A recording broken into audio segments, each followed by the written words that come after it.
Welcome, wrestling fans. Welcome to Curtain Jerkin. As always, I'm your host, Jacob Grondy, reporting for the Main Event Marks YouTube channel. You can also check me out on Spotify, Apple Music.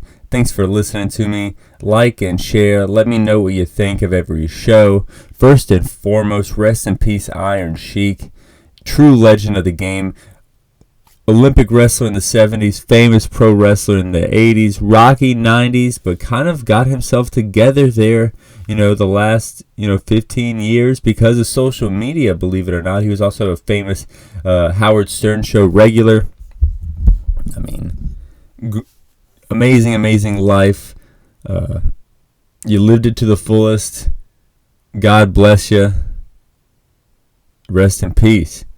I did make a slight mistake last episode. I said Dom, I made a mistake last episode. I think I said that Dom slapped Cody, but I think it was Dom that slapped Cody and then hid behind Rhea. So then Cody didn't want to do anything because, he would have had to hit a lady. So he didn't do that. So he took it out on Miz. Dana Brooke going to NXT. I think this is great for her and NXT. She's fucking hot, and NXT has a few really attractive women that could use some advice from Dana Brooke on how to navigate the waters of the main roster. Saying that completely unironically. Of course, they do. They don't have to learn to be hot, of course, but they do have to learn how to play the political game up there in WWE. So I think that NXT is doing a lot right now to have some stars go there. Mustafa Ali, Baron Corbin, and now Dana Brooke, and I'm for all of it. But jumping right into AEW Dynamite from last night, Hangman Page and the Young Bucks challenge Blackpool Combat Club next week. That should be good. Ospreay versus Omega hype video. This is like when you see a Star Wars trailer or something. Every time I see one of those, I'm like, okay, everyone already knows the Star Wars is coming out. Everybody is already excited. Everyone knows it's going to happen. You don't need to show us this, but I'm glad you did. It hyped me up a little more for this match. Omega Ospreay 2 on the same show as Bryan Danielson and Okada. I mean, what's the rest of the card? Who cares? Is Punk going to be on the card? He's going to be on Collision. He's going to be on Collision in the main event. Jay White, Juice Robinson, Samoa Joe versus FTR and CM Punk. That's, a hell of a match there. CM Punk and Samoa Joe, no strangers to each other in Chicago. You got the budding rivalry with Bullet Club and FTR. I'm excited about that match. I saw some people, of course, online shitting on it, but come on. That's the fucking match. I don't know. I'm not going to pick sides here. I'm an Elite fan. I'm a CM Punk fan. I like wrestling. I'm just there for the story. I'll read about it. I'll talk shit. I'll joke around about both sides. But, at the end of the day, I'm watching both shows. One of my favorite things that happened on AEW last night was MJF coming out, shitting on, I thought it was Denver, but I guess it was Colorado Springs. Then Cole comes out. MJF does a great job of running down Cole's career to the point where Colorado called him a mark. And he said, yeah, I am a mark for Adam Cole. It was a good little synopsis of what Adam Cole has done throughout his career. But then he started shitting on him a little bit, saying that he looks so frail that he made Crack Horse jealous. Says that AEW gives him everything, lights, music. You know what AEW gives MJF to look cool? They ring the fucking bell. And then he said, sounds familiar, of course, playing into Cole's butchering of Karrion Kross on NXT. Brings up that Vince didn't want to see him, didn't see him as a top guy.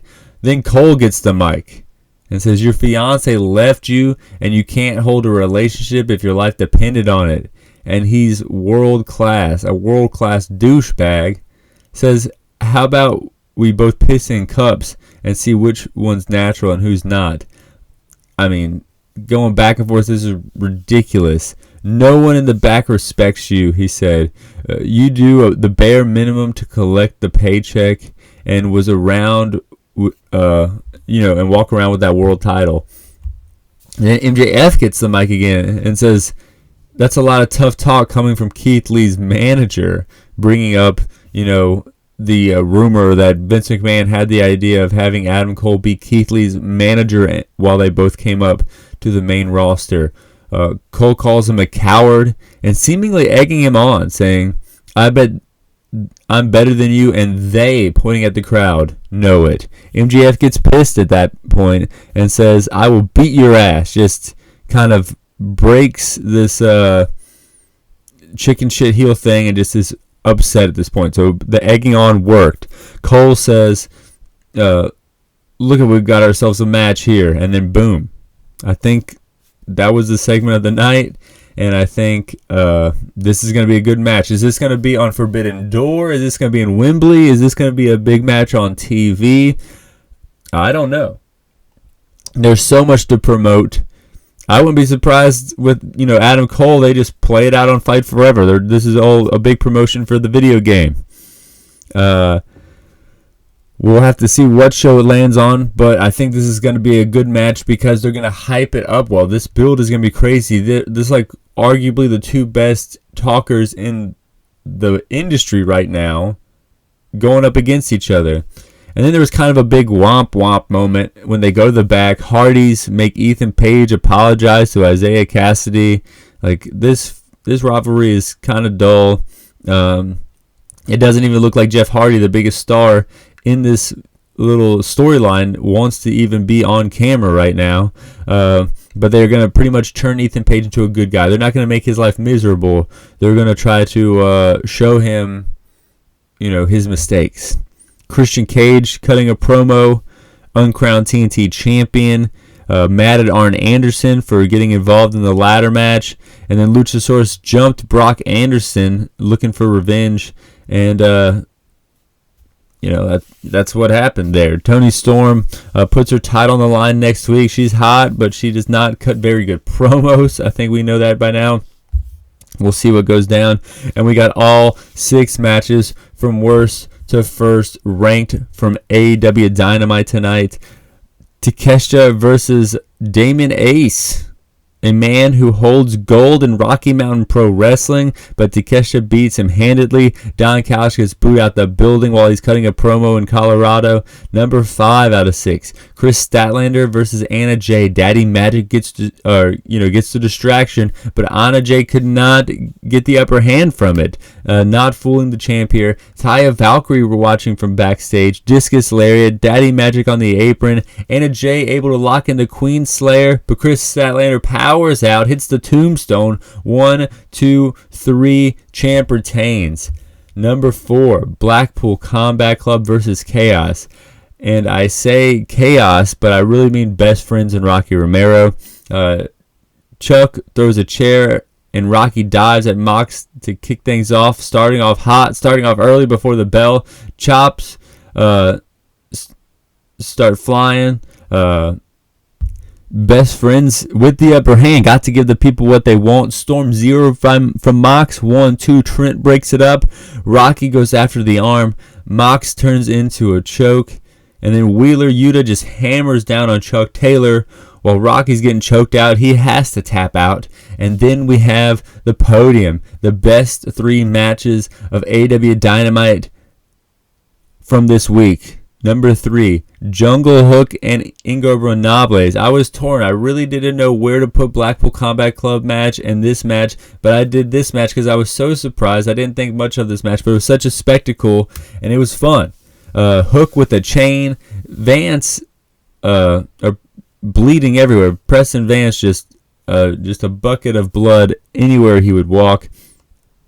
Jungle Boy connecting with the chair. Hook putting Vance through a table. And then Jungle Boy going to pin Drew Lisico. 1-2 Jose gets involved. Gets choked out. And Jungle Boy locks in a snare trap to Drew Lisico. 1, 2, 3. He tapped. There wasn't 1, 2, 3. But you get the point. Number 2 out of 6 big matches on AEW Dynamite this week. Ricky Starks versus Jay White. Starks attacking before the bell. Jay going up the ramp to get away, but Starks not letting this happen. There was a lot of leeway with the 10 count here. Superplex while they get back in the ring from Jay White. 1-2, Starks kicks out. Uranagi, 1-2, Starks gets out. White counters the spear. Can't hit the Blade Runner. Starks hits the spear. Goes up for the Rochambeau, but when he picks up Jay White for the Rochambeau, he hits the referee again. So the referee just sucked in this match. So 1, 2, 3, 4. It doesn't matter. There's no referee. And then the no good motherfuckers themselves, the Guns, show up. Hit the 310 to Yuma. Jay White hits the Blade Runner. 1, 2, 3. Jay White gets the win in true asshole fashion in the main event. But that wasn't the best match on the show. The best match on the show was the first match on the show. Orange Cassidy versus Isaiah Swerve Scott, or Shane Strickland, whatever he's going by nowadays. Orange is on the run of his life. I'm saying this guy's matches since he's had this title have been great across the board. I mean, I think a year or two ago when I was ranking these matches from worst to first, I was always putting Orange Cassidy kind of in the middle. But this run that he's having with his international title, I mean, you guys know if you listen week to week, he's nearly always at the top.